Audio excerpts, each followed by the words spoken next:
Good morning, everybody. Welcome to today's therapy session. uh, Dennis, good to see you, buddy. So today we are talking about tips for managing your finances, your time, and resources effectively. Which I personally love that one because we're going to talk. I'll talk about time blocking because that's my entire life. Um, Cam, let's go ahead and start out with you since we got there. You look all happy today, and we know you're not normally a happy person. So let's take advantage of that moment. That's too funny. Yeah, so this is a great one. I was actually just in a deal where I was working both sides and, money management. This is kind of part of it. So first thing I want to talk about money management is you need to be fighting for your worth, meaning that you need to be understanding your worth and always making sure that you are not discounting yourself just because people ask for it. Because in today's day and age, everybody is going to try to ask for discounts here and there, which rightfully so. I mean, negotiators, that's fair enough. With that said, you need to know your worth and you need to fight for your commission because when we're talking about financial management and money management as well as using it for growth, you need to allocate a lot of your income to growth. That's very important. And if you're giving that away because people are asking for it, you're not able to put what our recommendation is for the first 12 months is really to take 50% of every check and put that right towards marketing, lead gen, put that right back into your business. That way you can start seeing the growth that you're looking for, especially right now when agents, for the most part, agents are struggling. I know there's been a few reports that said a few years ago, not majority of agents didn't even sell one single home. But you also find that a majority of agents didn't spend a single dollar in their business to try to make it grow. With that said, they also weren't fighting for their commissions. They were the ones that were the first people to raise their hand and say, "Oh, I'll take a 1% listing. Oh, I'll discount my commission by 2%. Sure, why not?" And then you wonder why they don't have any marketing, why they're not putting money back into their business. It's because they don't have any money, you guys. So make sure that you're fighting for your commissions. You earned it. You are worth it. Your representation. That is why you earn a professional fee. As Pete always says, right? You are the professional. You earn that. My second part of this is to grow.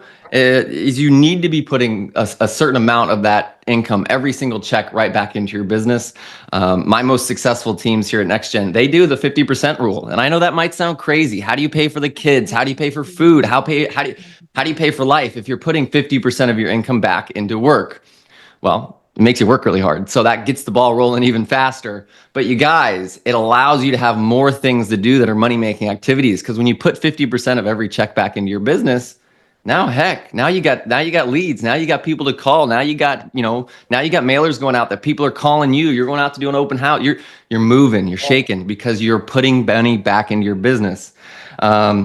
The second part of that is time, right? So now we figured out how to do the business, and that's the secret. Put money into it, and you start working the leads really hard. And now you got the business going, but now you lost your time. That's the challenge that probably most of the panelists here are working through is how do I get that time back? Well, I have, over the past 4 years, really focused on that hybrid team that I know a lot of the agents preach about. And we're doing that simply with overflow of leads. So if you're putting money back into the business, you can put that money anywhere in the country. And if you have leads for agents, they want to work with you. They can work those out, refer them out. And then every 50% of the referrals, you put it back into that same market and the cycle continues and continues. But what you're not having to do there, you guys, is do the open houses. You're not having to do all that front end work, and you're able to take some of your time back. In the past year, I've been playing a lot of golf, barely been enjoying it, but I've been able to do that by using referrals and using the team members to do the more front end work, which they're loving, right? Obviously, but they've been crazy busy this past 2 years, even though the market slowed down. That allowed that hybrid team model to shape and to form. And I got to say, it's allowed me to have both of kind of the best of both worlds. Now, right now, like I said, we were just going through a deal. So we're still selling deals. You're still flipping homes here and there, but it allows you to pick and choose the ones you want to work with. So that allows you to have, in my opinion, the financial freedom, and it's putting money back into your business so that you can grow it. It allows you to have the time because you're able to refer it out. And then obviously it allows you to have kind of the choice if you want to do one or the other. Those are my biggest tips on money management. I heard this topic here last week and I was like, that's going to be kind of kind of a fun topic to chat about because, I know all of us have different strategies with it. So I'm really interested to hear what everybody else says. But that's my kind of go for agents, especially solo agents, is you got to get the ball rolling as fast as you can. From there, once you have the amount of money that you can manage, then you can do other things with it. Awesome. Love it. And just a quickie, because I forgot to say this, that next week I'm working on, even though it's a little bit against what we do here on Top Producer, next week I'm working on getting either Leo on here or somebody from marketing to talk about what's going on with the Clear Corporation that we just got off a meeting with Leo with, and also the new Canva tools coming out are off the charts. Like they just rolled out off the charts. So I think it's really important that our agents know how to do that. Even though we don't normally do a broker type EXP thing here, I think this is where almost our EXP agents come to see us. So we're going to do it here. All right, Russ, tell us your secret magic to having $14.4 billion in the bank now saved after 2 years in real estate. It's 14.5, Mitch. But no, just kidding. Quick. Yeah, right. No, and it's down to 0 already. But anyway, so when it comes to like kind of what Cam was saying and what the topic is buying back your time along with like increasing production, you just need to figure out what your pain points are. And when you know your business and you know what your pain points are, then you can start to spend like a little bit of money. I'm talking about a little bit of money, and that'll increase your productivity. So one pain point in my business was having the agents on my team get into their CRM properly. How can they continue to produce in the workflow, even though we have this playbook, we got everything, it's still not like automated. So when I have people out showing 4 or 5 homes a day to, a different 4 to 5 sets of clients, how can I expect them to go and clean up their CRM? So I spent like a little bit of money. It's $150 on this piece of tech that actually goes in, cleans up the CRM by itself and by people's habits on their search engines and what we have tied into it, that brings people to the top. And we have hand raisers now. So we're using AI to get more deals. I feel like, I don't know if you guys are feeling this also, but I feel like we're leaving a lot of meat on the bone. It's so hard out there that agents are really focused on, I need a deal now. When the deal they could have now is from someone they met 6 months ago, a year ago, year and a half ago, 2 years ago. So I always talk about the middle is the hard work.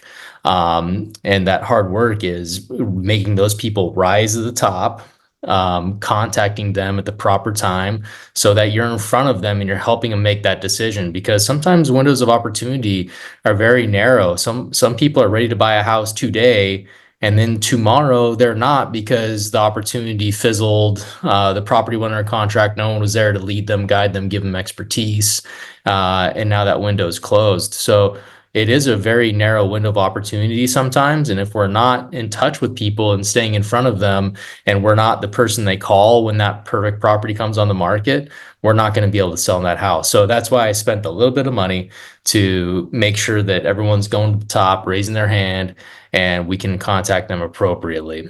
So the other thing that was a pain point in my business is how are we operating on the phone? So I got a piece of tech that is AI, and it goes in and it listens to everyone's phone calls, and then it gives them coaching notes. Like you get to tailor it, you get to put in your keywords, you get to put in the phrases you want used and the cadence and essentially the framework. And if your agents, or if you as an agent want to coach yourself because you feel like you're not strong on the phone, for $100 a month, you can get self-coaching from AI on your phone calls. So that way, if you develop a script and you don't have any type of recording mechanism when you're making these calls, you can go back in, it spits back out what you're doing wrong. You can continue to roll. You can almost role play by yourself, or in real time. So you're kind of killing 2 birds with 1 stone, and that's called Shiloh coaching. There's so many things that are out there with tech that can be a small spend that can meet the pain points of your business and make you rise to the top, because I do think everyone on this call, and I'm talking to myself, we're leaving meat on the bone, because when times get tough, you look for the now money, and you're just chasing that carrot that's always being dangled in front of you with the new lead, the new lead, the new lead, and you're forgetting about your whole database, and you're not putting the systems in place to have that sustainable business that we talked about a couple years ago. So if you can pair, this great technology with your skill set to meet your pain points, you will see more deals come in, just because you're actually setting yourself up for success. You're being proactive instead of reactive. And that's the story of everybody, right? So find out, look internally, see what your pain points are. And maybe your pain point is you're spending too much. Maybe you don't need these pieces of tech because they're not serving you. And like everyone says on these money saving calls, look at your credit card statement, right? What are you paying for that's not serving you? And I say this on all of my team calls. We are doing this lead service. We are doing these programs to serve you. You are not a servant to them. So the minute you feel like you're slaving away and you're serving this platform instead of the platform serving you, we need to cut it back. We need to dial it in. We need to manage your time properly and get you the tools. Otherwise, you're wasting time, you're wasting resources. And then when that lead does come in, that's ready to buy in 3 months, you let it fizzle because you're not focused on what you're doing. So my suggestion is find the pieces of tech or eliminate the pieces that you're paying for that are leaving meat on the bone. And then if you are getting a large influx of leads, decide for yourself whether it's too much and you're not able to work your pipeline, because that is a real problem. I know Mitch probably dealt with that when he was doing his PPC things. Like, I got 1 million leads today. How is that helpful? How do you know which one to follow up with?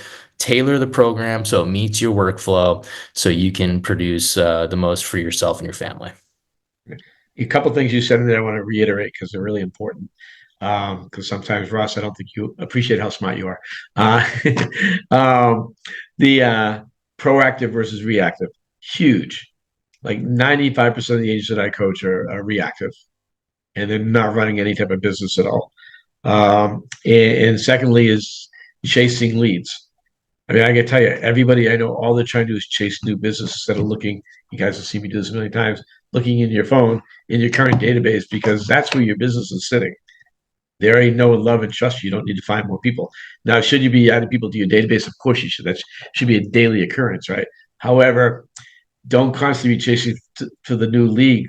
Look, introspective, that word, where you're looking at your current, your past customers, your past leads, because there's a gold mine sitting there for everybody. And yet they're so intent on, I got to get a new lead, instead of working with the guy. Let's go over to Catherine. Mitch, I got a question for you. Yep. When you said you talk to your people, which is everybody who's in your organization, which is 70 to 80, I think you said that are in that flex team of yours. What time of day do you do it?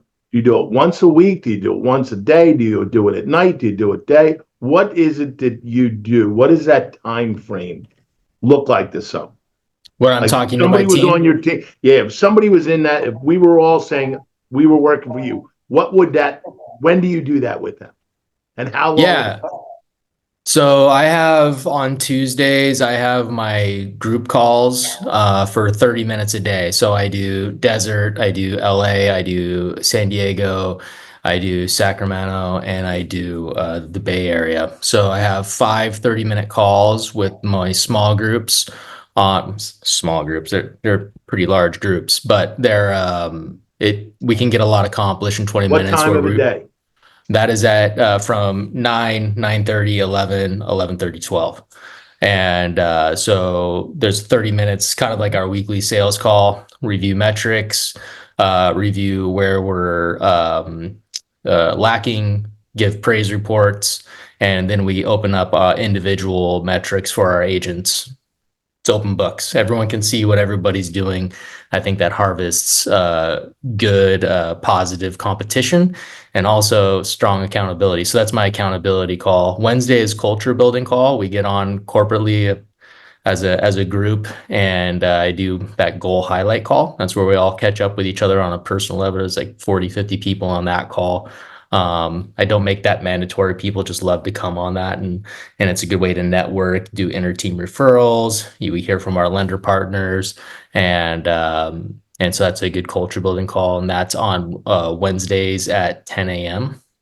And then on Thursdays, I do my office hours at 4 o'clock, and people get to check us all out on here.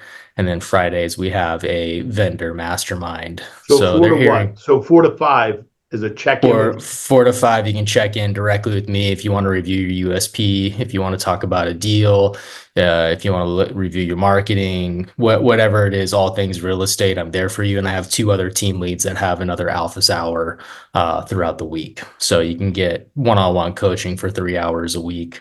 And then it's mostly their FAQs. So I invite more than one person to come on at a time so they can also hear and learn from that opportunity.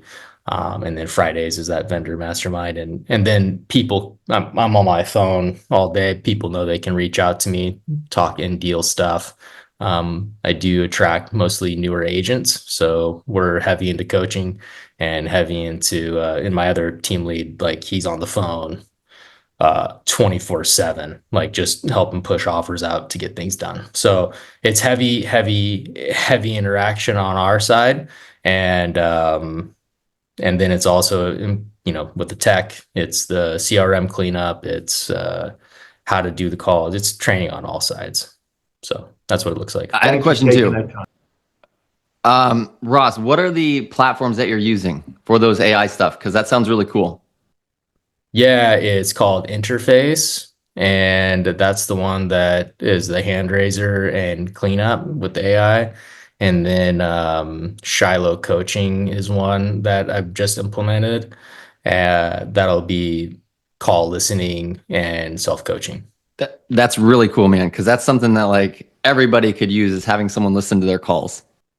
Totally. What's cool about Interface too is like Zillow Flex, for instance, they have their own metrics. They have everything built out. With Interface, like it takes all your different lead sources and spits out metrics for that also. So as long as people are reporting properly, you will have something to review in a strong basis and bring people to the top of your database. Nice. Cool. When it's funny, so you think about when I started doing lead conversion in 2001, right?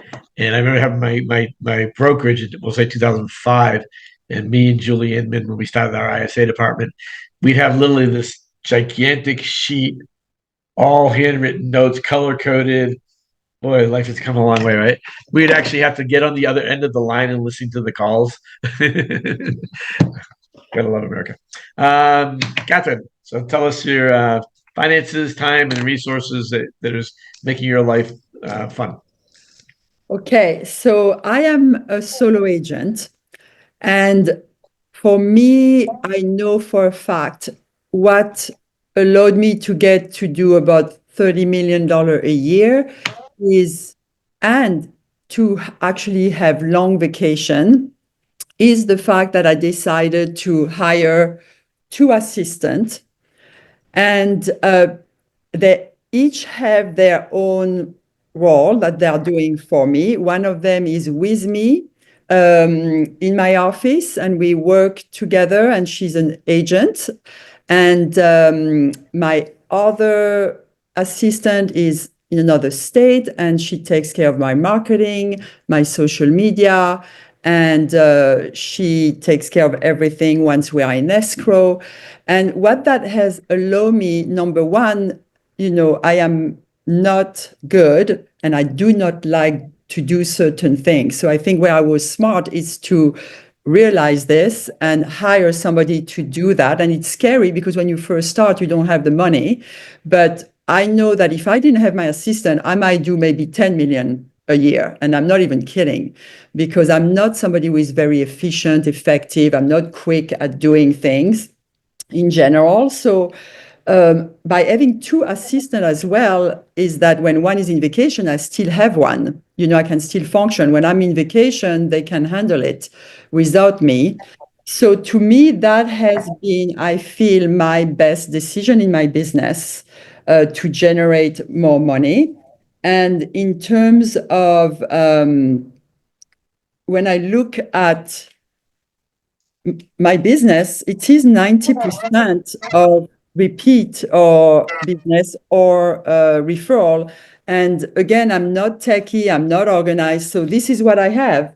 I take this in my car. It's the list of all my clients I've had, for 11 years now. And as I'm driving, which I shouldn't, I guess, I call these past clients because otherwise I find myself not doing it. If I'm working at the office, I'm not actually taking the time to call my clients. But if I'm driving, then I'm like, okay, this is the time to do it. So that has worked for me. I know it's pretty simple, but as a solo agent, it has really been super productive. And right now I have about 7 clients I'm working with, listing or buyers, and they are literally beside one, all referral or past clients. So I torture myself all the time. Oh, I should be spending money for leads, and I don't know where to go, honestly, to get a good, lead system. And then I realized, what am I doing? It's right there, So this is my little, advice: get an assistant or 2. Six. Love it. Awesome. Awesome. Yeah, it's funny. It's funny. I talked about being old school, and you showed me old school. I love it. Let's go to Dennis. Dennis, you're in a villa in Italy right now, right? Is that correct? No, I'm close to you, buddy. Also, hey, Dennis, Yeah. congrats on your son getting into TCU, buddy. That's awesome. Thanks, buddy. Yeah, yep. Good school, man. We're pretty excited. So, yeah, 85,000 a year. So I have to work hard now. So one of the biggest things, guys, we get bombarded with as realtors is the shiny objects, right? I've coached so many agents along the years, and they're like, "What do you think of this? What do you think of that? What do you think of this?" And my advice is just don't do it, right? Come to these masterminds, figure out what we're doing that works, and skip all these shiny objects because they're just going to drain you for $39 a month, whatever it is. It's just, first off, it's a distraction to your business. Number 2 is it probably doesn't work. So there you go, right? So don't do that. That's my first advice. Find out what does work. Database, like everybody's touting, is probably the best. Open houses is great. This newsletter that I use at Matt Battiata, this is a gold mine. If you guys want to write this down, this is a really, really, really effective piece. And I'm not a big direct mail guy, but this thing has made me a ton of money. And I'll give you a prime example of a typical realtor mindset, which is me. This worked great for me. This newsletter worked great for me last year. I did several deals, and then in the last 8 months, I didn't get one call from it. So I'm like, this thing doesn't work. I think I'm going to quit. It's $900 a month. Let me drop it. Well, 3 weeks ago, I got a call for a $4 million listing, and guess what? When I go there to get the listing, she's like, "Your marketing pieces are amazing. That's why I called you." $100,000 commission, guys. That pays for this thing for 10 years every month. So find out what works, stick with it. Whatever doesn't. So best advice is this: what you make money on, pour more money into. What's not working, just cut out. If that makes sense. Oh. Yeah, that's what I would do.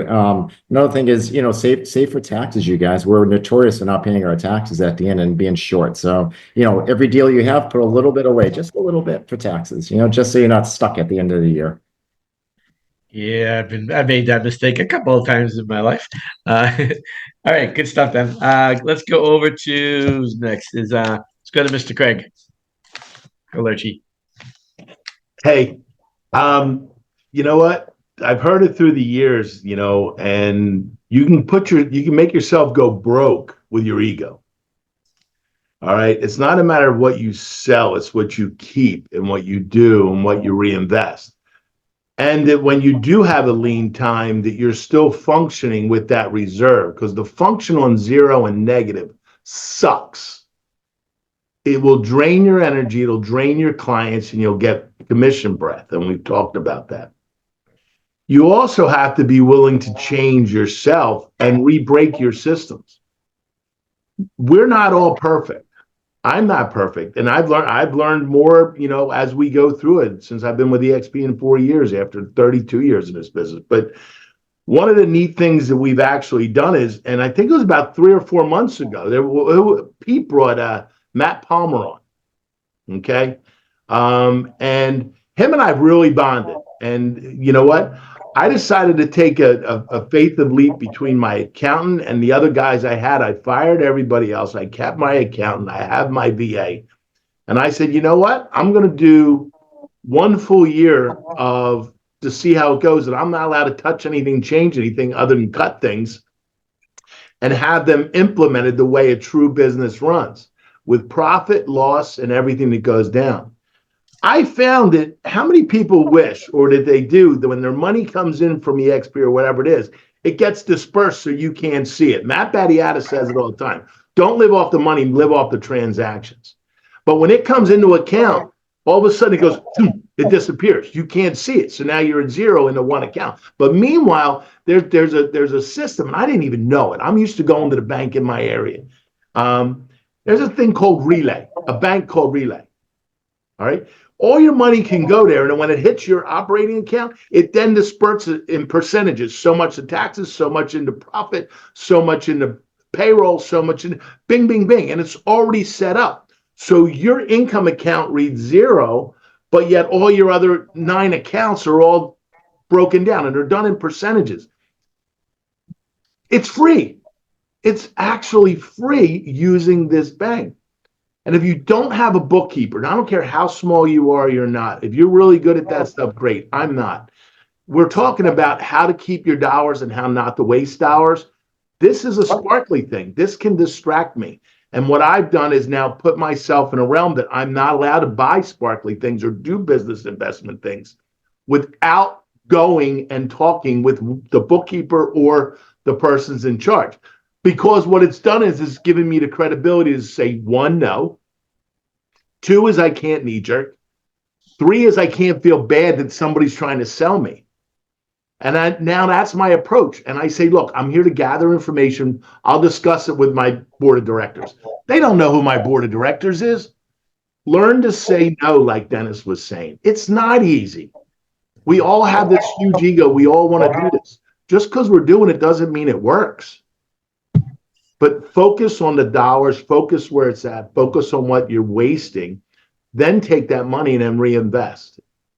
If you got a lot of credit card debt right now, go and get 0 interest credit cards, get rid of the interest, get rid of the ones with the interest, do 6, 12, 21 months. I think it's Citibank. I told one of my guys in my organization, I said, you got $10,000, you're paying interest, you're bleeding in interest. Go get a Citibank one. I think it's 21 months. I did homework for him. 21 months, 0 interest. Gone. Guess what? He just he's doubling his payment to pay the thing off because he's not paying interest now for the same payment he was before. That took stress off. Invest in yourself, work on your business, not just work in your business, not just on your business. And we talk about it a lot. We can keep generating, but generating doesn't mean we're making more money. It means we're spending more energy, more stress, and things like that. Not sure if that's the answer you wanted, Mitch, but That's great. a great bookkeeper. Her name's Teresa. I'll put it in here. Good bookkeeping. She's out of Texas. She's reasonable. I think she's $300 to $500 a month. Literally, you literally get everything sent to her. Matt Palmer, Pete raved about him. I've met him. I know him. I'm actually working with him. He's really good on where he's at. Give you his information and get a good accountant. Get a good accountant and don't wait till the end of the year to pay your damn taxes. Set up your payroll, pay yourself, even if you're not paying yourself the money. Take money out of an account every 2 weeks with a payroll company that automatically takes out, theoretically, what you would pay. Out of sight, out of mind, and then it's paid right by the payroll company to the people that need to be paid when it needs to be paid versus at the end of the year, and you're on Santa's naughty list. Being on Santa's IRS naughty list is not fun, anybody. Yeah, and try not to cry when you see it come out. It's okay. It's okay. Yep. Pay them first. Pay yourself first, pay your taxes second, and then figure out your luxuries next. And if you're not making enough damn money, that's a you problem. Somebody told me a long time ago, a very wealthy man, I don't go home and whine to my wife if I'm not making money, if we're having a bad month. It's not her problem. It's my problem. I committed to give them a luxury. I committed to be me. I committed to myself. Sometimes you got to just suck it up, Buttercup, and look at it and say, I'm not doing what I'm supposed to be doing, and then do it the right way. Not a rant, just truth from experience, and presently doing it all the time. Constantly reinvent yourself. Yeah, that's awesome. Well, as you get longer and more along in this business, you realize you need to run a business, right? And that's unfortunately, I'd say almost everybody that I talk to. I'm not talking about like agents that are new. I'm talking about all agents. I talk to agents of every level. I talked to a broker yesterday with 20 agents. They're not running a business. No idea what their numbers were, all sorts of stuff. So you have to do that. Let's go to Bridget. Hi, Bridget. Hey, good morning, everyone. So great stuff across the board. I am like Catherine. I'm a lone wolf, top producing lone wolf, and I work by referral only. I'm always like Catherine, like, gosh, I should do marketing, but my phone rings. So, and it's been 30 years of building that. But what I want to say first is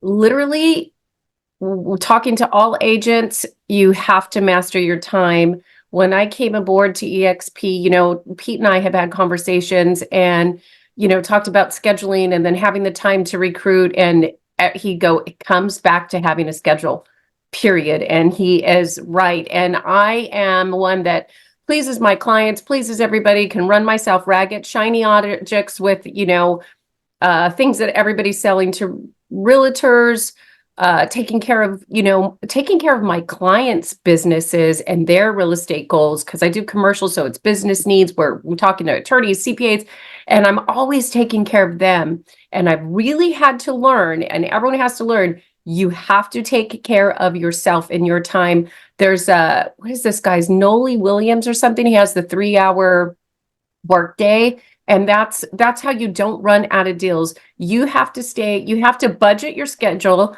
your time schedule like a boss. You have to plan your day the day before. And it is really hard in our business to not let everything bleed in. That's why you have to time block. So I've got a deal right now with appraisal review cut, and everyone's screaming for contingency releases, and I'll have it today. But I just have to let that work itself out and do what I need to do. And then that problem will be there when I'm done calling my clients, touching base, doing what I need to do to keep my business growing. Because if you're not just, calling them like the whole commission breath thing, just call and check in. How's the house? Any needs on the house? How's the family? Just touch base with them. Don't ask for business. And it's always magic. They know that you care, not even feel like you care. We all truly care about our clients, right? We make relationships with them. And then also speaking to the agents that don't have a lot of money to do the high level stuff that we've talked about, where you're, paying for a lot of, programs, whether they're AI or coaching or whatever, or marketing, right? Because you have to get to a certain level to afford those things. But invest in that first, because if you don't invest in that, you're not going to grow. So you got to do it you plant the seeds to see the fruit.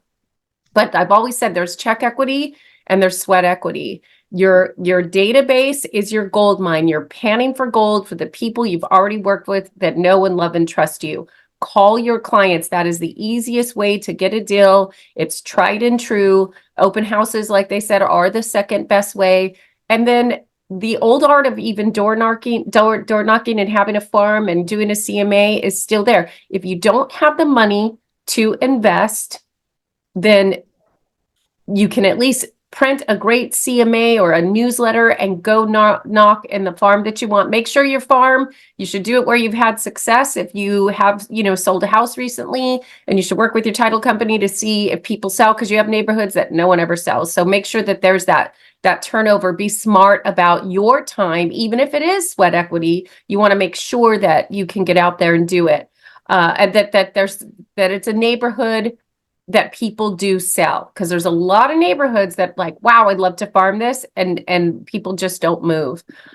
So that's the check equity and sweat equity. As far as time and assistance, again, being a lone wolf, I don't have a big team like Ross and all these incredible things that just blew my mind. And I'm happy to collaborate with Ross on new agents and experienced agents. But what I've done is I've implemented a virtual assistant. And I found one where you can piecemeal him. If he's doing my KV Core marketing emails and he's an expert at KV Core, that's just set and done. And, you know, sometimes it's like $20. Like, it's so cheap, but just get that set up. Get someone to put your properties into MLS so you can get in, do the description and the photos. But, you know, all the little stuff of, you know, putting a property into MLS, someone will pay for that. Typically piecemeal, pay somebody $100. You don't have to get an assistant where you are, you know, paying them a couple thousand a month. Get assistants that you can do, you know, little jobs, if you're not at that level where you need a full-time assistant. So that, and then social media, find someone to help you with your social media marketing. Again, a lot of times you can just piecemeal. There's companies out there where for a small amount, we'll do several posts for you, or you can do it yourself. Sometimes social media is personal, but get as many assistants as you can. You know your pain points, you know what you're good at, you know what you're not. I'm exactly like Catherine. I don't want to put something on MLS. I don't want to set up an email blast. It's just not me. I want to go. I want to talk. I want to, you know, connect with people. That's what I love to do. It's not even selling. It's connecting, meeting needs, and really truly being there for someone. So, let's see, what else do I have here? And then build strategic partnerships. Like, I have agents that if I can't go open a door, I have a few agents with EXP that I can call on, and I will pay them a small fee. If they end up doing heavy lifting, maybe I'll raise it to 25 or 35%. But we are in one of the largest, best companies in the world, and leverage your relationships. If you don't have somebody on your team, then call another office and make a connection. I've had to do it multiple times where I'm over here and someone needs a door open, and you know, I have a little group of people that I can leverage with for, you know, buyer's agent or showing up for an inspection. We have to leverage ourselves. We cannot be everywhere at once. And I've always said that real estate is now. It's right now, or the deal's off market, or now your client can't see it, or now they've changed their mind. So you do have to have connections around you. Get the budget, stick to it, especially in these times. You have to do it if you haven't done it before, and then budget your time. It's been life-changing for me. Get up early, do your personal development, get your head on straight, and then stick to the schedule as best as you can the night before. Just block it out. Put yourself in appointments. I put myself in personal appointments all the time. You have to do this. So let's say it's just 30 minutes of working out, and I feel so guilty. Honestly, it's like, oh God, all these deals need me, and I need 30 minutes of weightlifting right now or cardio, right?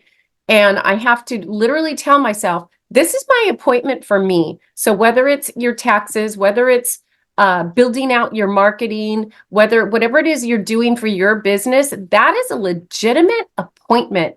Don't let anybody take it away from you. It's an appointment for your business in your time, because the thing that we all experience the most is that it's all coming in rapid fire. You could have one deal and it can spin you for 3 days, almost full time, as you're working out, requests for repairs, appraisal cuts, inspections. Like, it's so busy, but that will be there. I promise.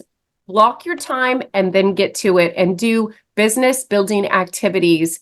Again, you know, Noli Williams, you know, the 3-hour workday, and it could be 1 hour of prospecting, touching base with your clients. I love, Catherine, that you have that printed on the road.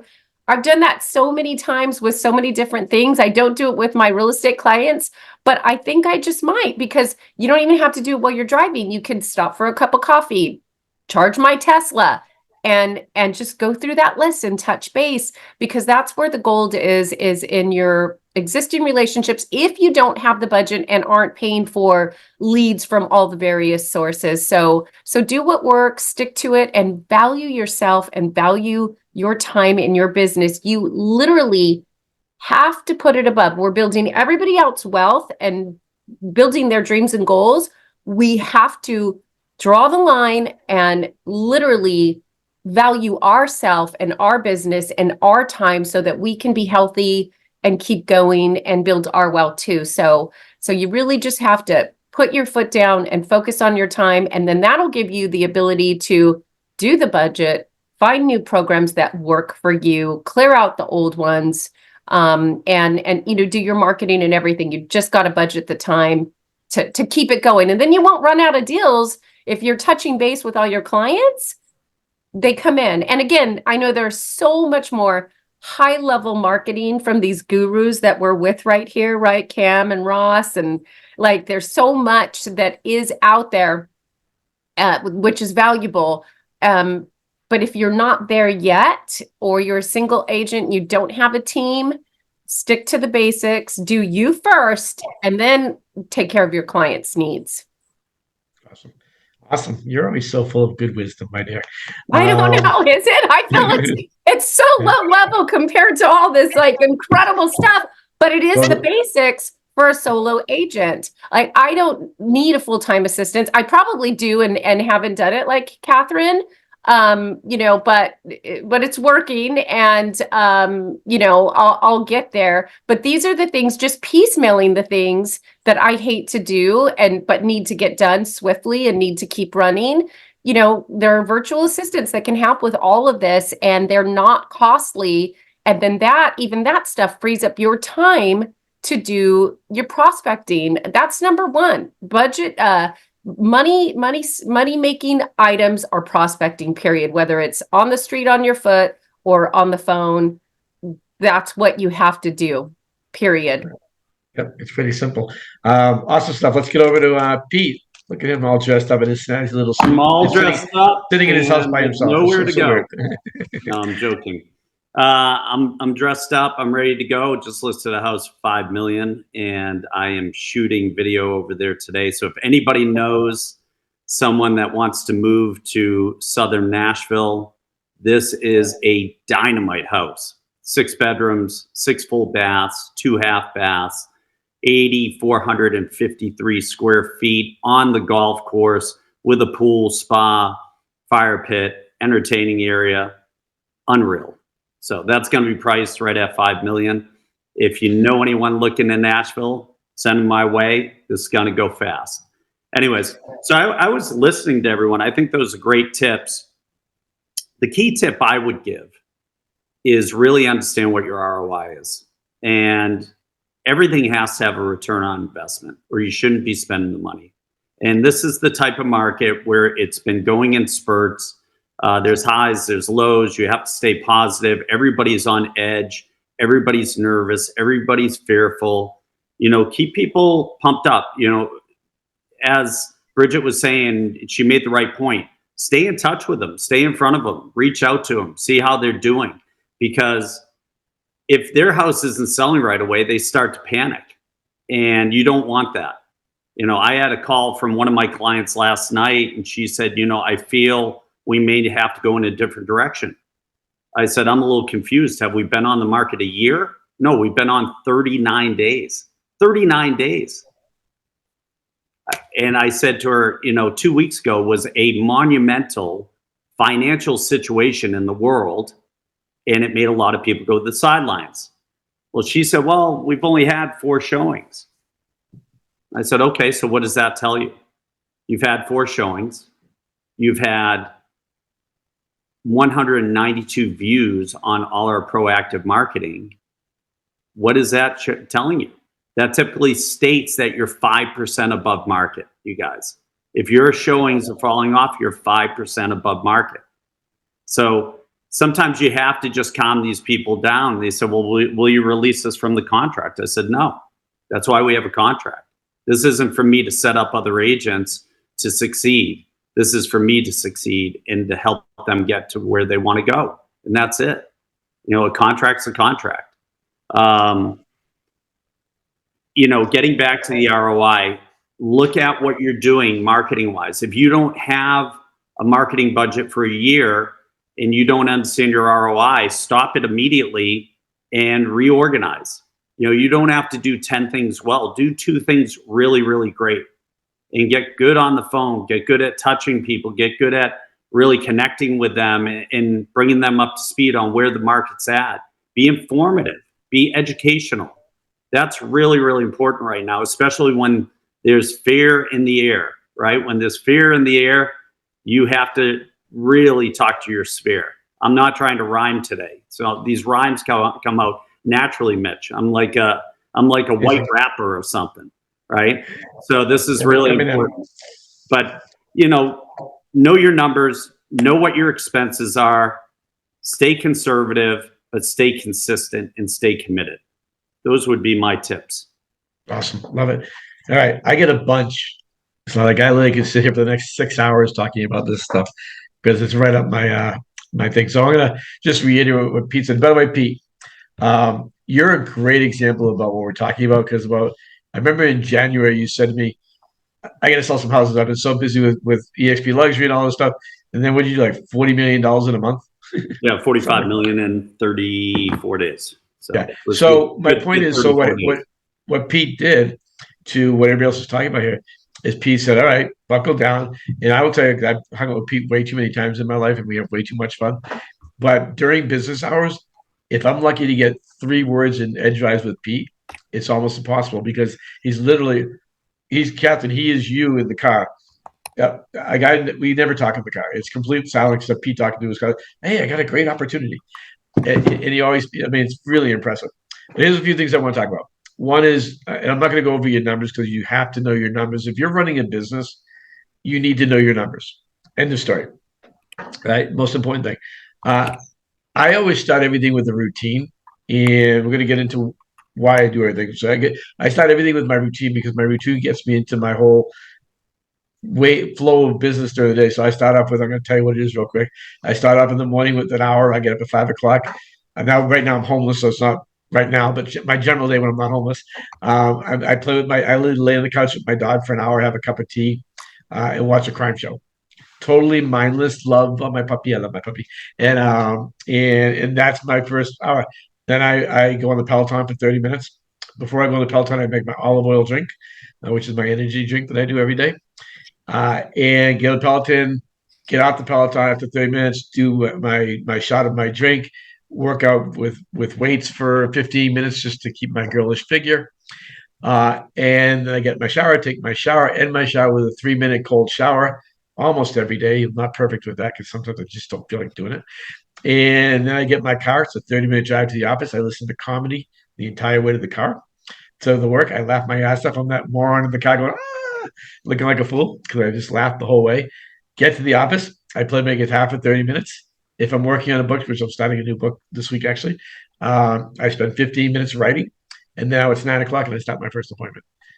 That's every day because that routine gets me on structure. So when I get to the office, I am ready to rock. So 9 o'clock, got plenty of energy, got my workout in, got my love time with my dog.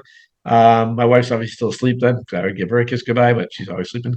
And then the most important part I'm going to segue into is time blocking. If you are not time blocking, you're a reactive, running around with your head cut off person. And I know a couple of people have talked about that. It was probably as an ADD person, like which half of us on here are. Time blocking was the only thing that kept me in check. And I do it every day, but I don't wait till the morning to see what I'm doing. The night before, last thing I do before I go to bed is I look at my calendar. What's my calendar look like tomorrow? So when I get up in the morning, I'm thinking about what I got to do. I know what I have to do already. Sets the tone for the day. So time block is huge. Commission checks. I made the mistake when I got into real estate, I was broke. So I didn't do what I'm going to tell you, which was one of my biggest mistakes that I made in the real estate business. First of all, you should have a separate bank account for your business. You should not commingle your personal finances with your business finances, right? You should take out of every single check, especially when you're starting out. 40% goes to you, 30% goes to the tax account, and 30% goes to your marketing account. If you always just take I'll just say $10,000 check, we're not in California here. If you just take your $10,000 check and you go out and you go on a vacation or you buy that new car or put that money down in a car, whatever you're doing, you're not ever building a business.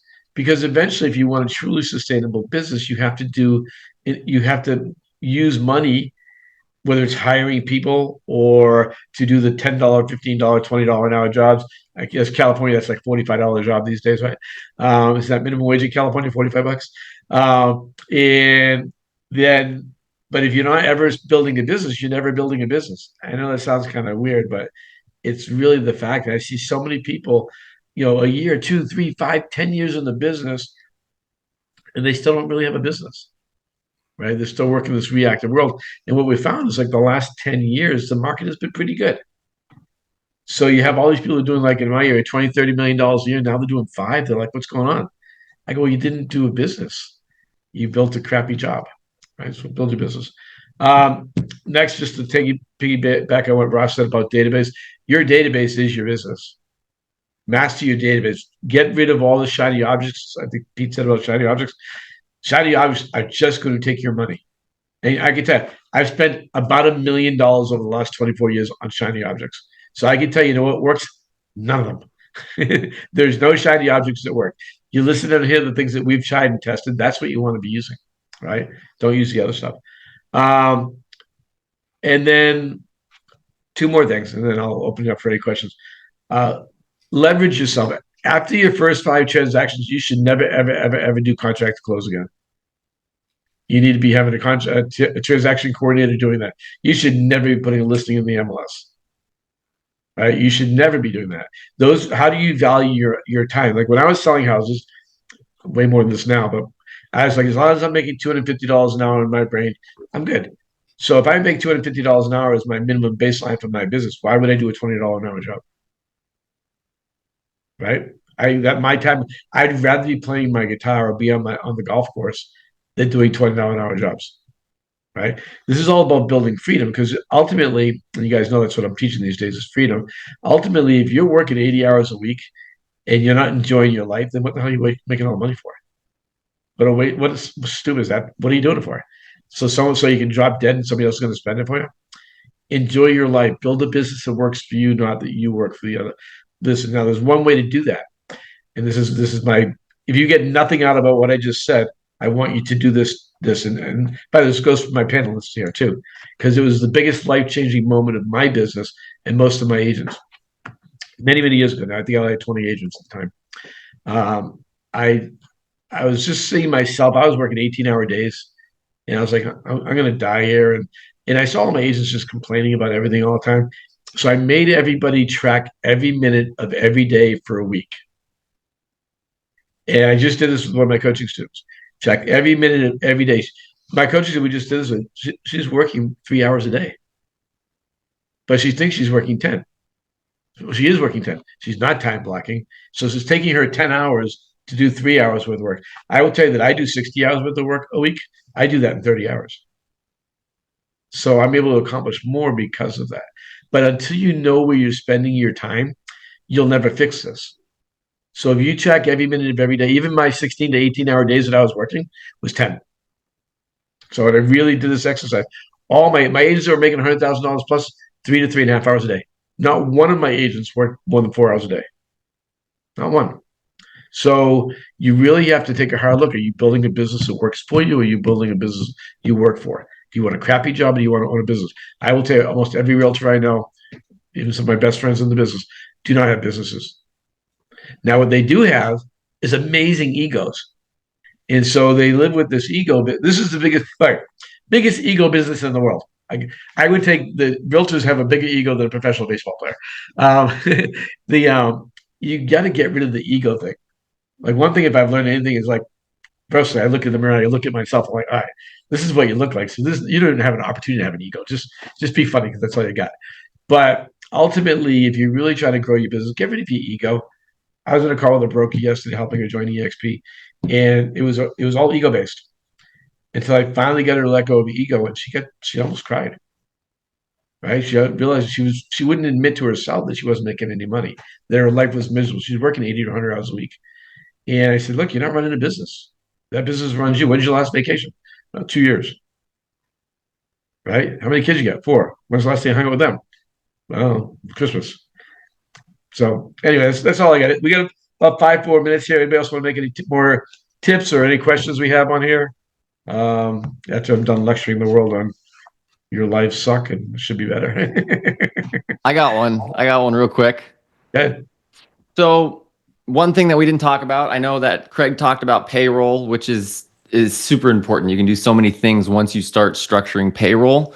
For a lot of solo agents, though, you got to get incorporated. you need to talk with your tax professional, get your business set up so that you can start earning money properly. And this is part of what they do with you. So you can also start spending money properly, because when tax time comes, I know a lot of agents just did that. When you start looking at some of these numbers, it knocks you off your feet. But if you set it up properly, it's not very hard to overcome. You just have to be working your business. That is a tip that would have saved me my first bigger year, probably $40,000-$50,000. So get incorporated, hire somebody. I know Craig put in somebody there, reach out to them. That'll really start changing your business. It'll also start giving you a plan that you can start working. Yep. There's a great book called E-Myth Revisited by Michael Gerber. Probably for me, it changed my life dramatically in 1999.